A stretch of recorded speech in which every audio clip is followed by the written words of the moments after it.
Hello, welcome back to Crystal Clear Coaching. I'm Crystal Tottenham. This is day 12 of flow posting, where I'm just sharing for a month.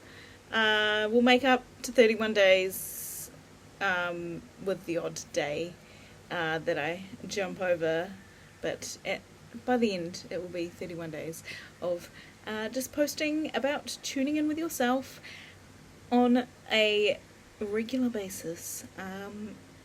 There's so much nuance to our relationship with ourselves, and there's so much work we have to do to actually understand what is going on, that we show up in the ways that we do, the good and the bad, and the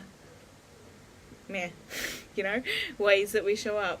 Sometimes there is patterns that we've had a long time that aren't serving us anymore, but they're so ingrained that if we don't take the time to look at them, we might never change them, and we'll keep showing up in those ways, and we'll find that we just aren't getting the things we want to out of life.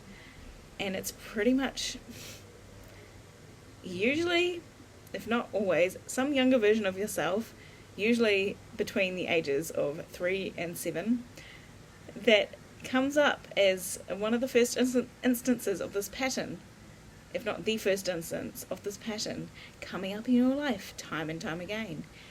It could be that there was a situation when you were 6 years old where you wanted attention from your parents, but for whatever adult reason that they had, to have to be talking to each other or another adult or someone around them to deal with something that the adults dealt with, you weren't getting that attention, and in that moment you decided maybe that you needed to scream to get their attention, or maybe you decided you had to be quiet to get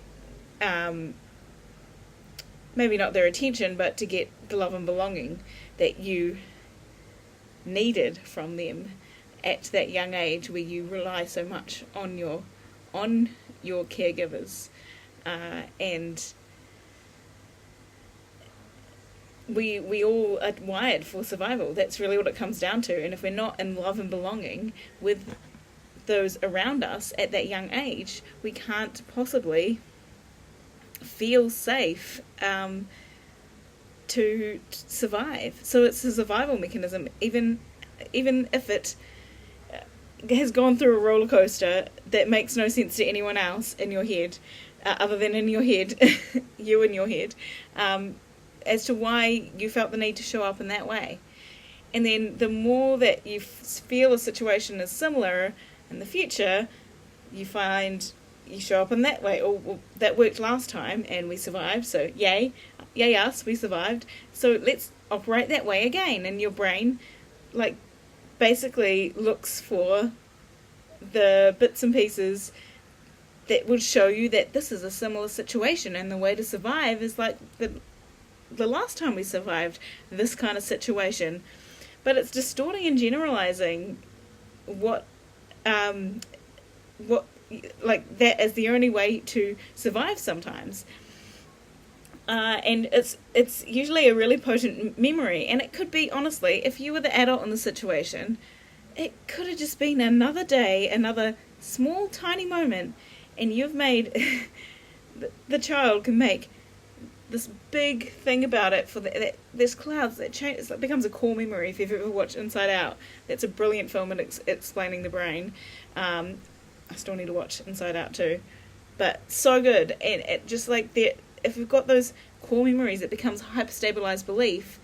The more and more we see situations like that, we reinforce that belief by showing up in the same pattern, the same ways. And if we don't take the time to see if those patterns are still working with us, we basically have a 6-year-old running the show, making decisions for your adult self, your 20, 30, 40-year-old self now. Would you go up to a 6-year-old you know and tell them to run the show and make the decisions for your life? Probably not, And can you see how far you've come and how much more capable you are now of living life and surviving and doing things. It's like, how can we prove to our inner child that we have got this? You don't need to come up and feel scared every time that something comes up. That feels like you're not in love and belonging, or it's unsurvivable, whatever way it comes up, but that's generally what it all comes down to. It's wild. And we just have our inner children just running the show, and there's a whole bunch of children running the show all around the place, around the world. People that on the surface may look really put together, but the ways that they show up, it's completely the 6-year-old version of themselves if they hadn't taken the time to look at it. And even if they have taken the time to look at it, it's really hard to break. You've got to really actively choose to notice it when it comes up and choose differently and prove to yourself that this is survivable. And so you can change that pattern. It is possible. But you have to believe it, and you have to keep showing up for that change that you want to see in order to get to the thing that you couldn't get to because of the mental block and the patterning telling you it wasn't survivable. Coming from a very young child that lives rent-free in your brain. One that we love so much and we're grateful for and was part of our journey, is part of us. But that inner child just wants to know that it's going to survive, it's going to stay in love and belonging, that you accept it. And really, if you ask to take over the reins, they'll probably happily let you and say, great, I would just like to go play now, so I'm going to go play. So that is something that we delve into with this awesome visualization technique called timeline therapy. I love it. It's a neurolinguistics programming tool, NLP for short. So NLP's really blown up over the past 10 years, but it's been around for a lot longer than that. And it's just so fascinating to figure out how our brains work. Our brains all work in similar ways, but only you can know and look at your patterns. And even if you don't know the capital T truth of how something happened in your past, whatever's sitting in your psyche, in your memory, that's actually all that matters, because that's the energy, that's the feeling you have from the situation in present day. So the way to solve the feeling that block for yourself that you have in present day is to just feel into what that feeling is for you now, the perception of it now, because you don't, like, even if you have the facts all wrong, it doesn't matter, because if that's how it's sitting in your psyche, it's just a matter of showing your inner child that you see that felt feeling, whatever it is, and you see them and you love them through it, and you thank them for helping you survive through that, because you're here still, aren't you? So you survived. And it's such a beautiful process because of that. Yeah, I have a whole bunch of others to tune in as well. But that's one of my favourites. If anyone's ever interested, reach out to me and I can tell you more. I do sessions. I like to do coaching packages, ideally, because then I can work with you over a couple of months and we can do all these juicy tools that feel into different factions, different parts of your life, different parts of your brain, different parts of your body, your somatics, your family systems, your energetics. There's so much we can learn about ourselves, but we've got to take the time. And our inner world's actually so big and so vast, and yet it's so easy in this day and age to externalize our worth, to, pick up your phone and stare at something for hours instead of taking that time to be with yourself. I am just as guilty of it. I love listening to audiobooks and, often have my headphones around my head, but taking time to be present, take them off occasionally, meet some people. Like today, I was vacuuming at work. I thought I was the only one there, and someone popped in to practice, and one of the trainers, and this is at a gym I work at, in childcare, but also help with cleaning. But yeah, we just got chatting, and we both realised we were in no rush to get anywhere, and we just chatted. We only met the other day, and we talked for 3 hours straight, and it was great. And it's because, I chose to take my headphones off, which I, when it was loud with the vacuuming, they worked perfectly, and I enjoyed that too. But it's like finding the moments to make sure you're also open to connecting with others in a down-to-earth, real way, in a way that you would have connected in the 80s or before, real human connection. We're missing that so much in this world. Yeah. And, yes, sometimes the people around you that and wanting their opinions can be a form of externalizing your worth. It is a form of externalizing your worth, rather, but I'd much prefer an informed opinion of someone that knows and loves me and knows me in my realness and in the real world than some opinion of someone who's only seen the highlight reel of my life that really doesn't know me well.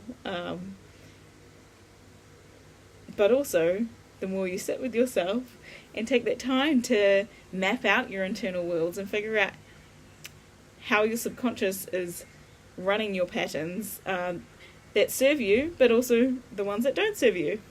Most importantly, because that's where the change can be made. If you bring them to conscious light, you can actually figure out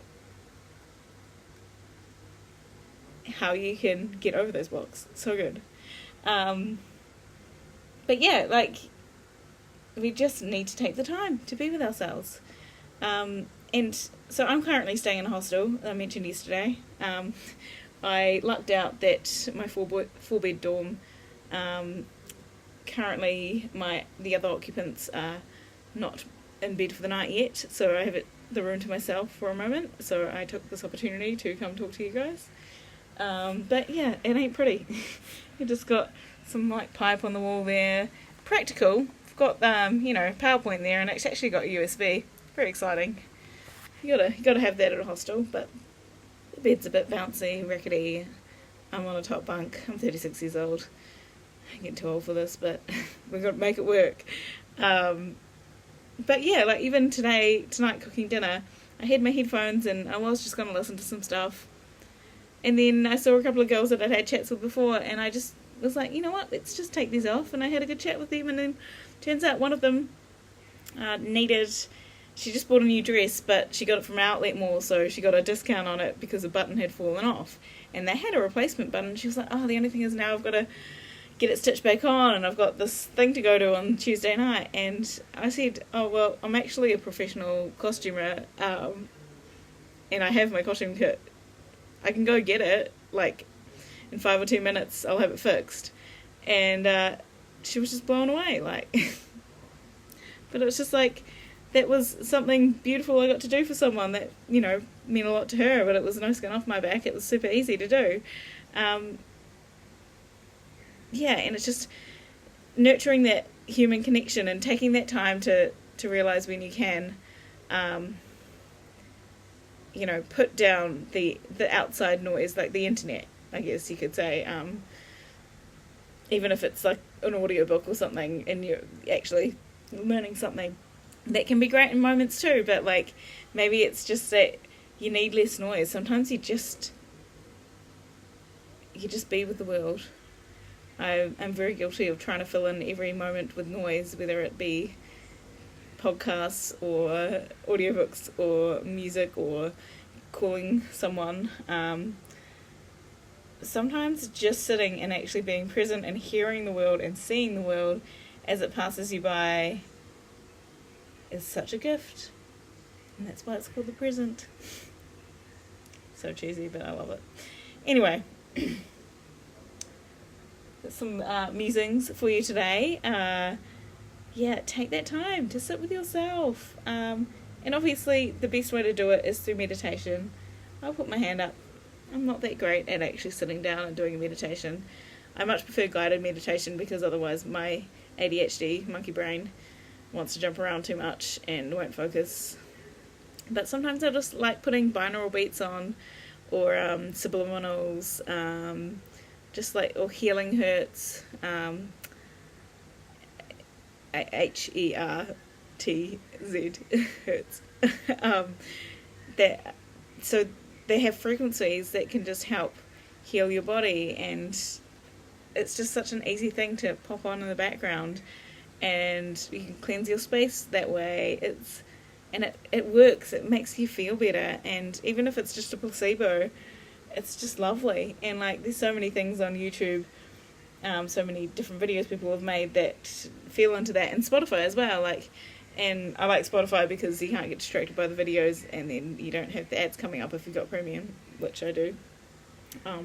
So yeah, it's a great way. Sometimes if my brain is still ticking along, I'll just put them on before I go to sleep. It's a bit harder in a hostel because I used to do it on a speaker in my room, and you know, having my headphones, my large headphones, it means I can't side sleep, and I'm very much a side sleeper, so sometimes I'll do it and lay on the back of my head for a little bit just to get me off to sleep if I'm struggling, but I'm usually pretty much out to it as soon as I let myself be. So yeah, but yeah, please tune in with yourself today, and if you have any thoughts on this chat today, let me know. I'll keep showing up and posting here.